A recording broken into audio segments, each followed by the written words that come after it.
Our calendar. I'll wait for everybody to change their screens.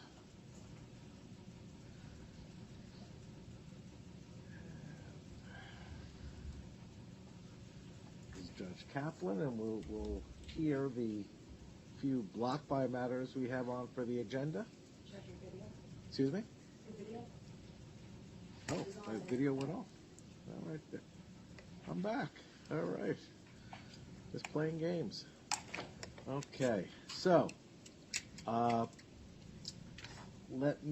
have the agenda. Let me turn to debtors' counsel and see what matters they wish to address first. Mr. Aulett, good morning. Good morning, Your Honor. For the record, Kenneth Aulett of Brown Rudnick for the plan administrator and the wind down debtors. We have two matters going forward today. The motion for approval of the Three Arrows settlement, and I should note the agenda does not include the U.S. trustees' objection to the sealing motion. So we are prepared to address that, and I see the U.S. trustees on the line, and our apologies for not including that on the agenda. My partner, Tristan Axelrod, will be handling all matters related to Three Arrows. And we have the 14th omnibus objection going forward on the papers. But first, if Your Honor would let me, we'd like to give a little bit of a status update on the case. Yes, please. So, as creditors may be aware, on January 31st, we announced the beginning of the first interim distribution. Stepping back, the plan administrator, the oversight committee, and the joint provisional liquidators have all had the overriding goal of returning as much money to BlockFi customers as quickly as possible. We've heard some stories from customers of the impact that the inability to get this money has had on their lives. One creditor, for example, has told me that they sold their house and were moving and put the money in BlockFi for the time being while they look for a house. And needless to say, they have not been able to get a new house. So we've been focused on returning money to people as quickly as possible. There were a couple blockers in place before we could do so. BlockFi systems required that we complete wallet distributions before we could do distributions on unsecured claims. The difference between now and BlockFi's previous systems being that we have to be able to distribute portions of a claim. That required reworking the structure of BlockFi systems, and as a practical matter, required us to be able to close down the wallet product before we could do so. We're pleased to announce that the wallet product has been closed down following the withdrawal of over $500 million worth of crypto assets from the wallet accounts. The remaining wallet funds will be liquidated cash and the cash sent out to those wallet holders. Next, we had to reconcile enough claims that we could be ready to begin distributions. There was a vast number of claims filed in this case. And as you would expect for a company that had a primarily individual customer base, not a lot of people were experts in filling out bankruptcy claim forms, and they shouldn't be. Hopefully this is their one and only bankruptcy experience. But the required reserves that would have been needed to be kept at the beginning of the process would have been enormous. And that would have significantly impacted our ability to get out distributions. And the Three Arrows settlement, which my partner Tristan Axelrod will address, was one of those key blockers, a very large claim against Lending LLC, which is a relatively small estate. And finally, we needed to have certainty over the claims pool. Every claimant who filed a proof of claim needs the opportunity to come before Your Honor if we disagree with that claim.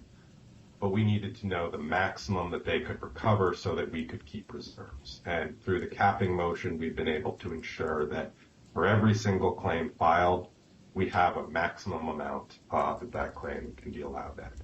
In most cases, we believe that if that amount is more than the scheduled claim, that ultimately the claim should only be allowed at the scheduled amount. But by using the capping motion, we were able to ensure that people could get distributions now while preserving those claimants' right to come before Your Honor at a later date.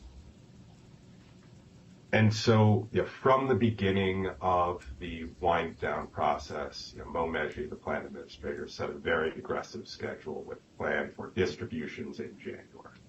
And Your Honor may have expressed a little skepticism if we could hit that, but we were very pleased that distributions did start going out on January 31st. I want to give a little context on how distributions are going out so that creditors can have an understanding of what to expect. Because we're using BlockFi's existing systems, we wanted to take a phased approach to make sure that we're doing something new here. We wanted to make sure it worked well, and so we began with, on January 31st, a small population of convenience class claims so that we could test the systems with small dollar amounts. Those tests went very well. And so we're going to be expanding the process.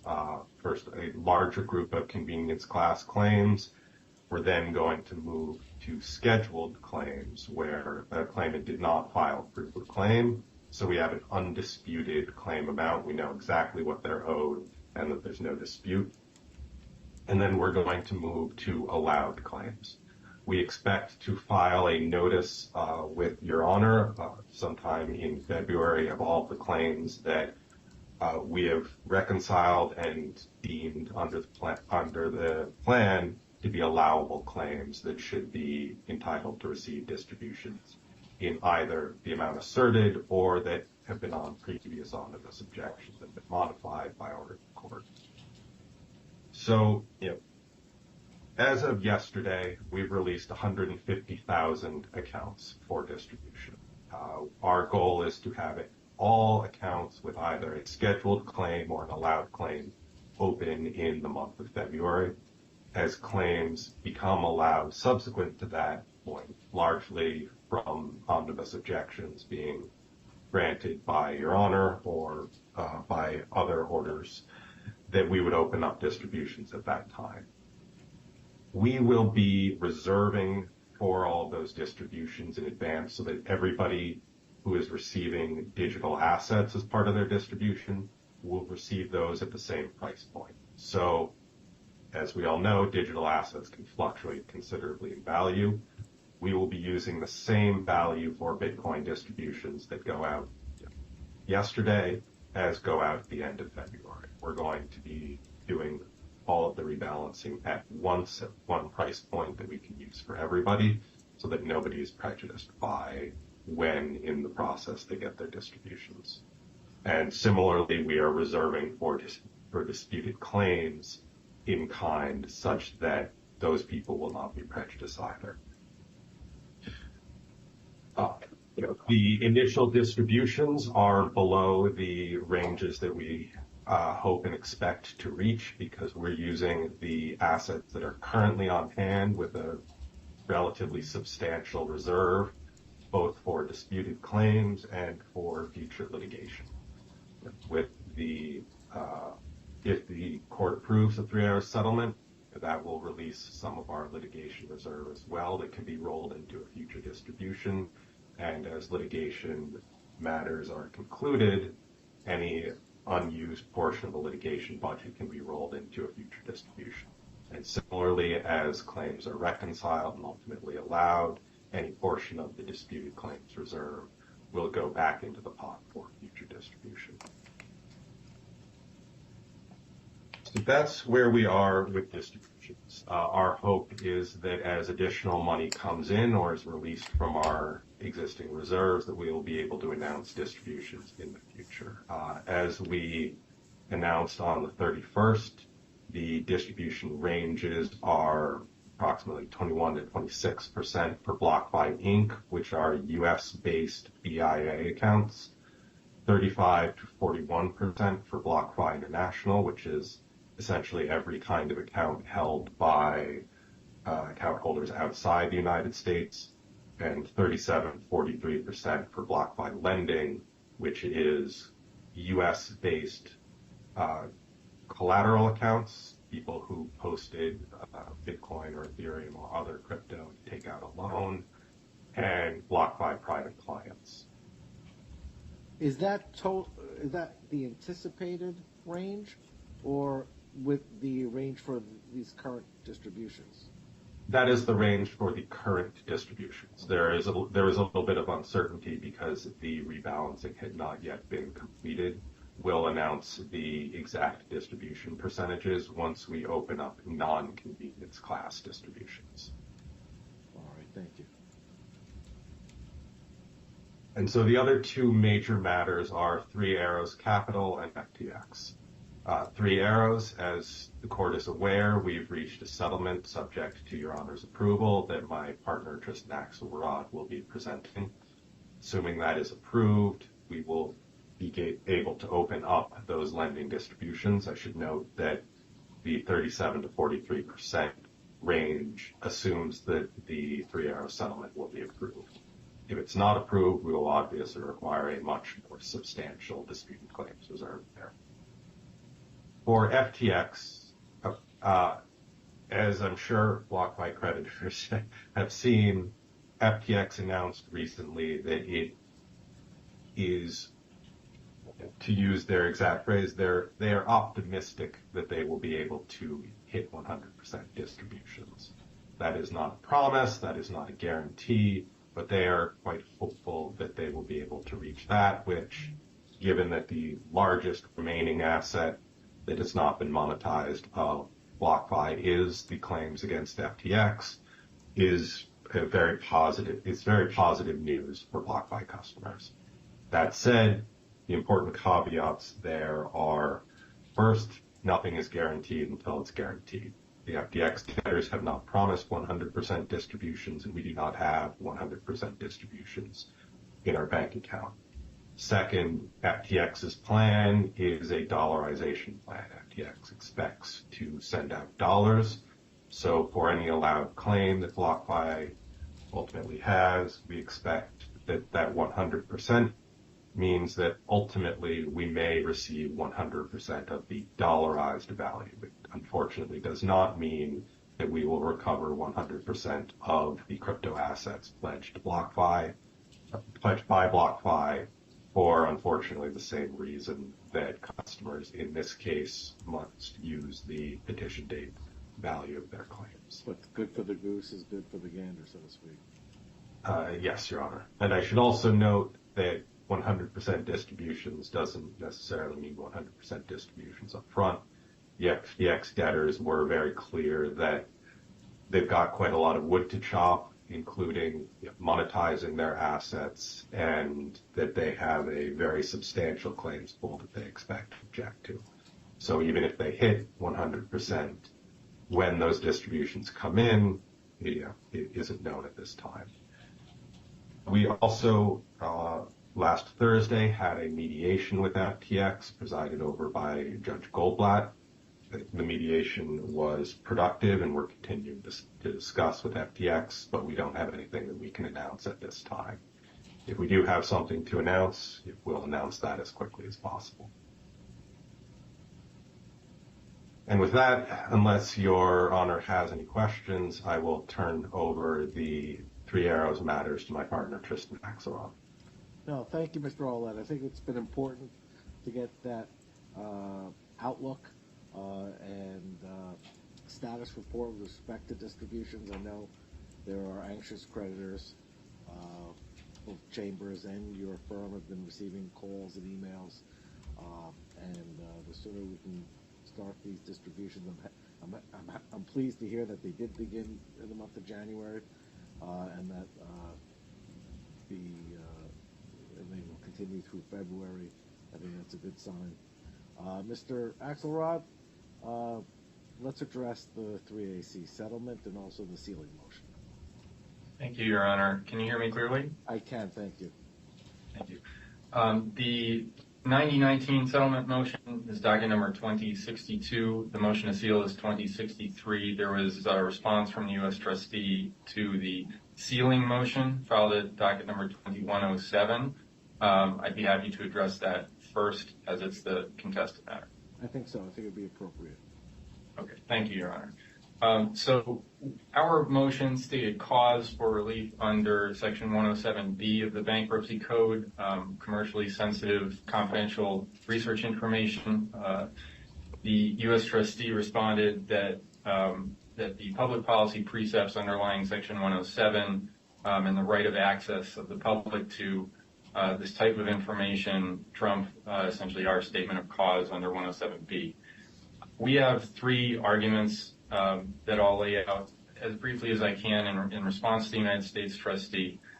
The first, very simply, is that no party came forward and asked for a copy of the agreement, either before the U.S. trustee or after. The agreement provides that in the event we in Three Arrows Capital see no commercial issue with disclosure of the agreement to an interested party, we can provide it to them. And we would be happy to cooperate with Three Arrows Capital in the event any party does ask. But it will probably entail that party signing an NDA, and we would probably need to be assured that they're not litigating against us or against FTX and trying to back out commercially sensitive, if not privileged information from what they're seeking from us.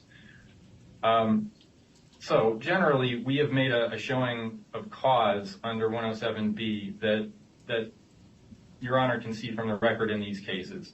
There's the disclosure statement that lays out certainly the importance of recoveries from FTX to recoveries for our creditors, but also the potential cause of action that we have against any number of other parties, some of which have commenced. And that's preference litigation, it's insurance recoveries, it's a variety of different causes of action that we are either contemplating or actively pursuing at this time.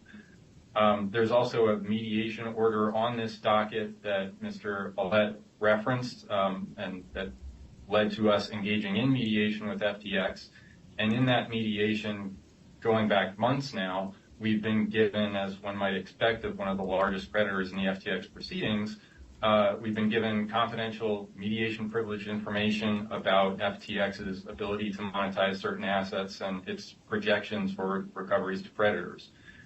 And all of that body of litigation, the importance of FTX, the information we have about FTX, feeds into the litigation that we are pursuing now and that it claims that are made against the BlockFi estates, issues like solvency in connection with preference and fraudulent transfer claims, defenses, safe harbor, ordinary course, and then most importantly, recoveries for BlockFi and, in fact, 3AC and other FTX creditors figure into 502H claims and how you would value this avoidance litigation that's going back and forth between BlockFi and FTX and 3AC and other entities.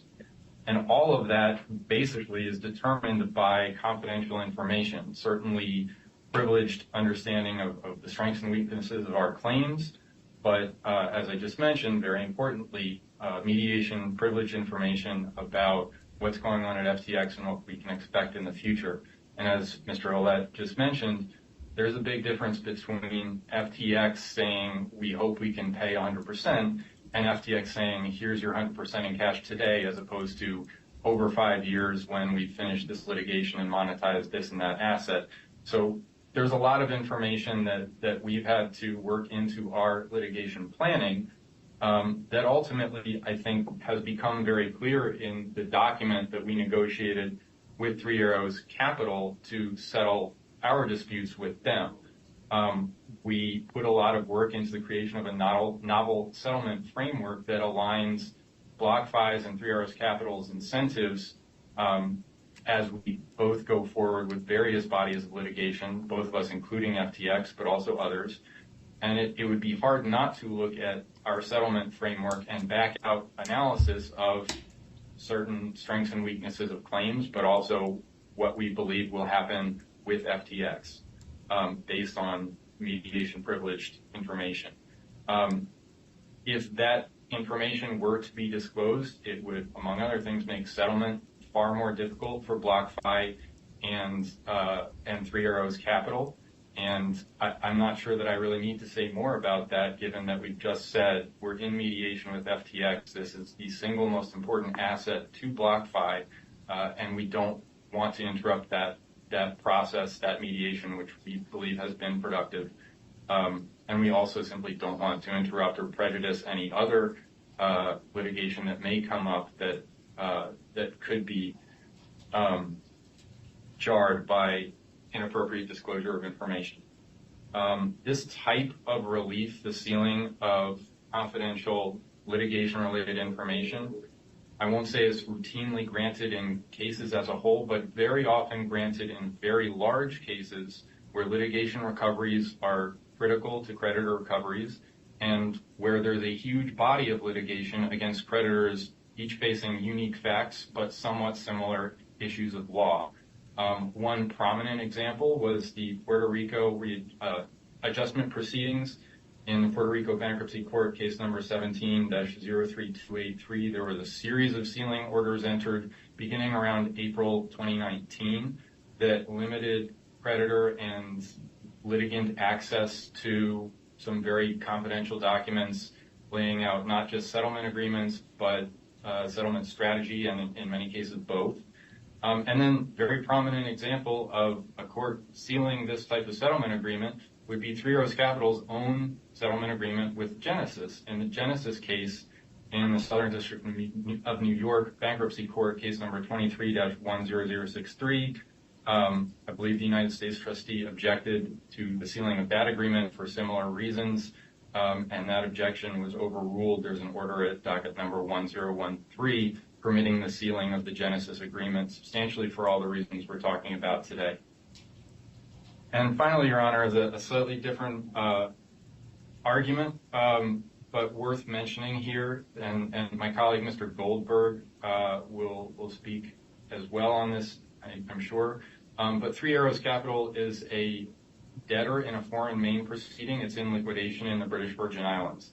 The court is very aware of this, that Three Arrows Capital has had lots of litigation with sharing some commercial concerns across different bankruptcy estates in the United States and in the British Virgin Islands, sharing some of the concerns that BlockFi has today, of course, but differing in scale in many ways.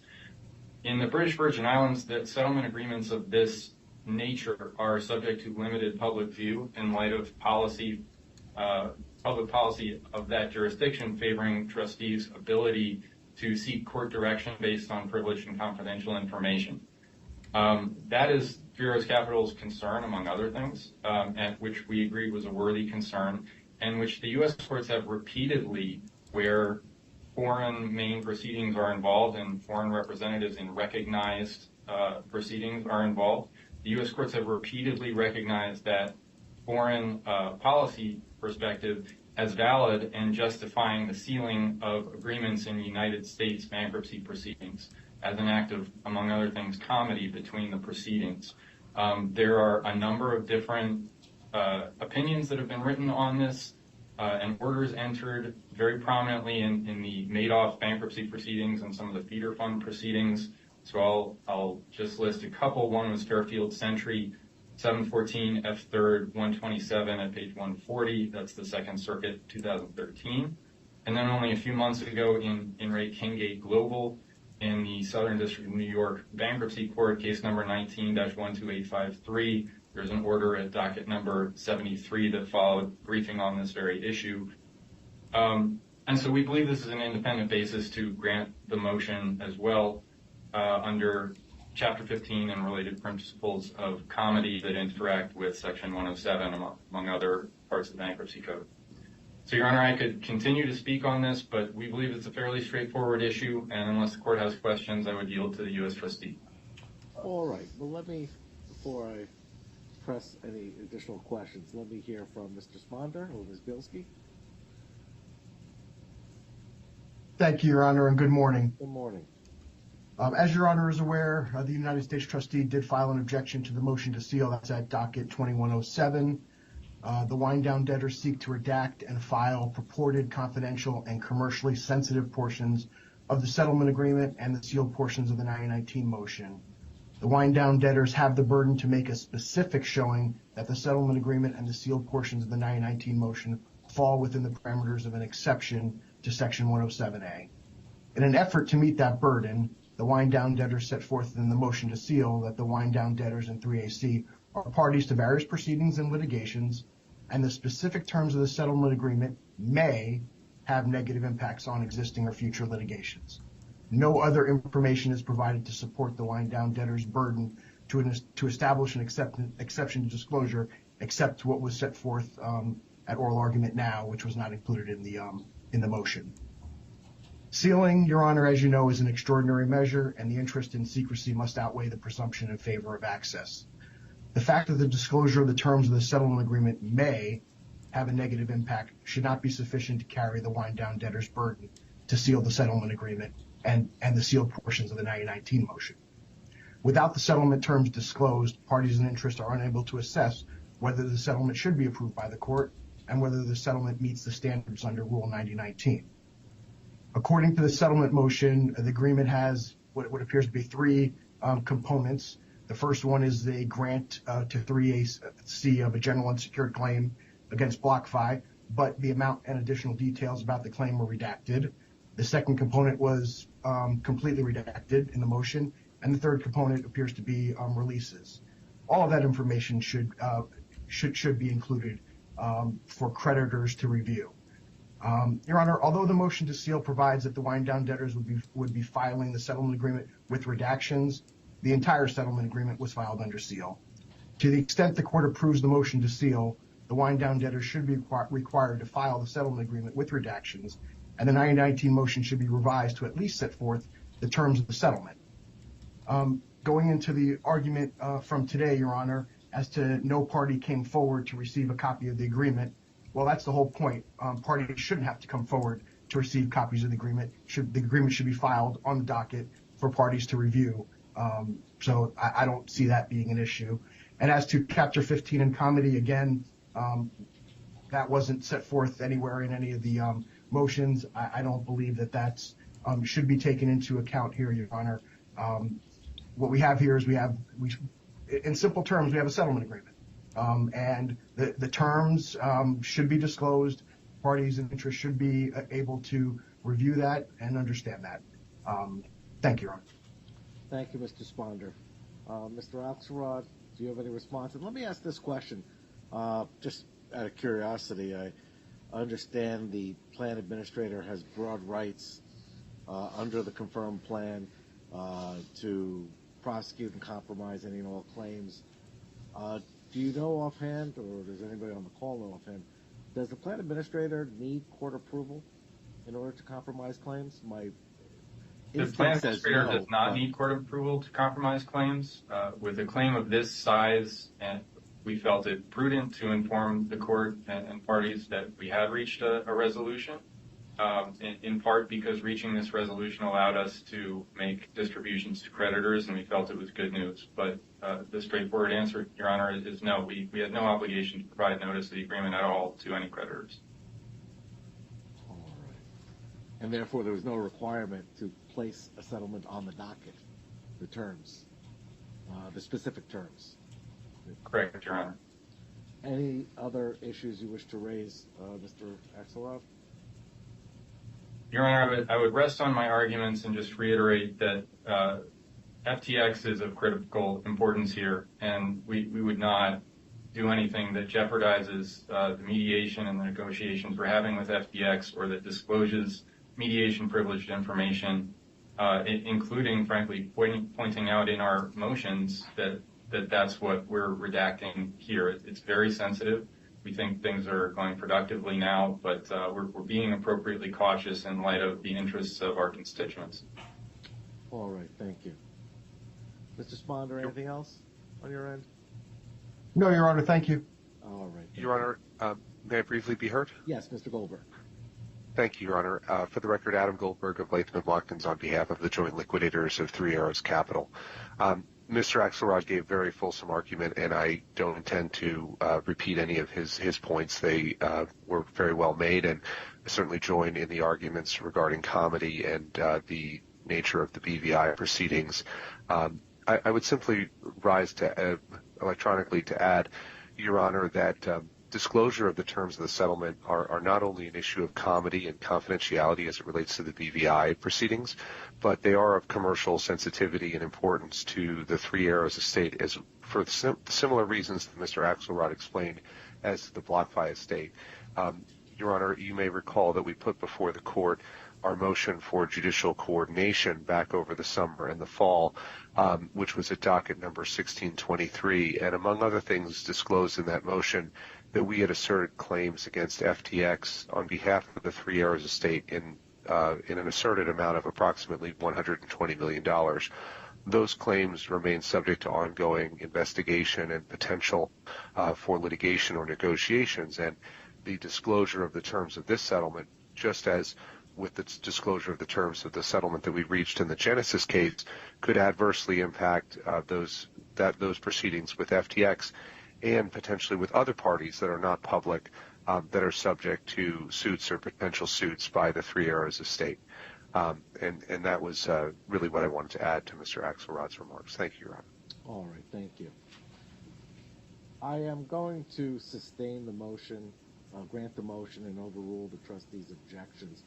I understand the concerns raised regarding transparency. Obviously, transparency with respect to the judicial process is of paramount importance, both to the U.S. trustee and to this court. But this court has to balance the needs of the estate as a whole, the creditor body in particular. And it makes little sense, in fact it's counterintuitive,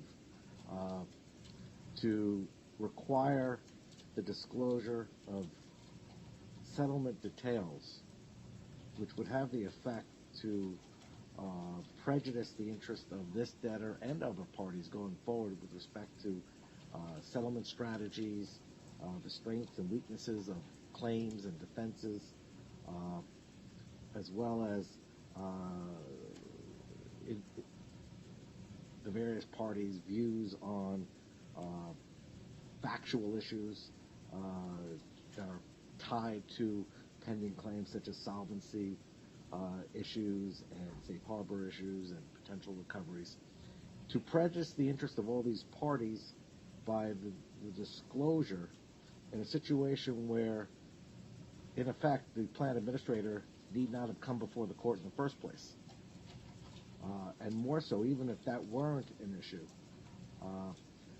this information is critical, and to compel full disclosure at a point where no party is seeking such information or is being prevented from acquiring such information